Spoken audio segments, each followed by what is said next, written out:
It's November 2017 and Dennis Ball is returning home from work.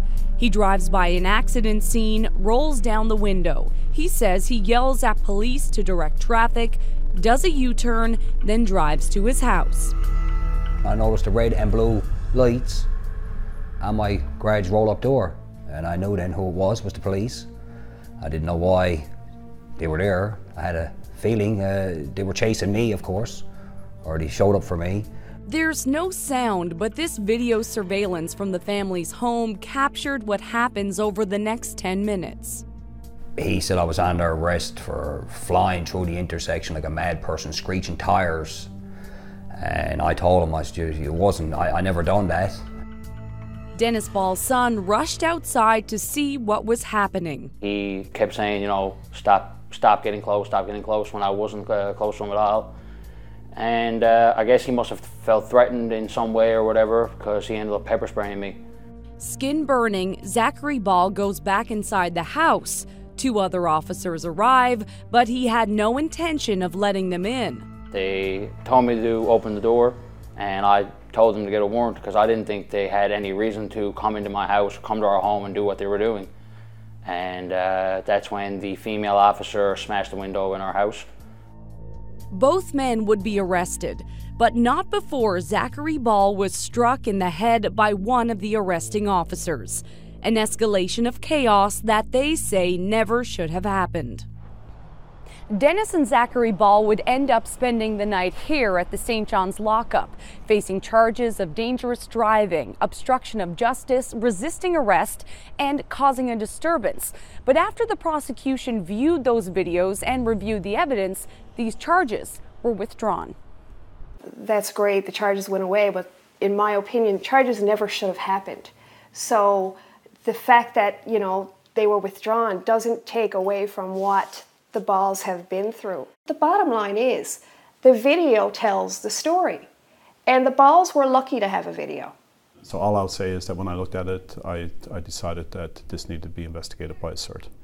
The file went to the Ontario Provincial Police with local lawyer Gus Bruce at the helm, overseeing the investigation and writing a report.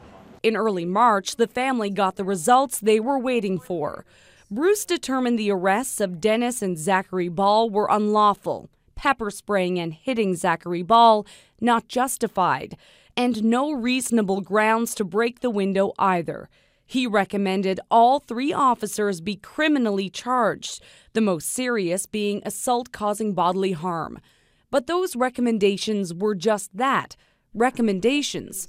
Charges weren't laid. The province's top prosecutor explains why. In every case, it's important to look at the facts, and it's unfortunate that sometimes we don't proceed in cases where people really want us to proceed with charges, but we're not the lawyers for individual people. Hollett says it's just not a strong enough case to bring before the courts. We looked at the file, and in our determination, there was no reasonable prospect of conviction. I don't know why we even bother and spend the money in this province, because they're spending taxpayers' money to do all of these inquiries. Why are we paying the money for something, then you get a recommendation and you just brush it away? And what I saw in that video, that was crisis invention, and that was escalation. And I thought to myself, how is this happening? The officers involved are on administrative duties while waiting for the results from an internal complaints investigation. The chief makes no excuses and won't say his thoughts on the video for now. He says training is always getting better and that great strides have been made in responding to difficult calls. I know how hard our officers work here. I know sometimes, an incident can damage a reputation, it can damage a relationship. Especially when I think about vulnerable people, right? And sometimes when you lose that trust, it's very hard to get it back. But we will continue to work hard to do that, to build those relationships, to make sure that we provide the best and professional service that we can to this community. For Dennis Ball, his relationship with police has always been rocky. He has a lengthy criminal record, but hasn't had a conviction in 8 years. He served his time. Now he says it's time for those officers to serve theirs. Justice is justice, law is law, I mean, as far as I'm concerned, they're breaking the law and they're hiding stuff. They're trying to get away with what they done here. Someone is brushing it underneath the rugs. Ariana Kelland, CBC News, Paradise.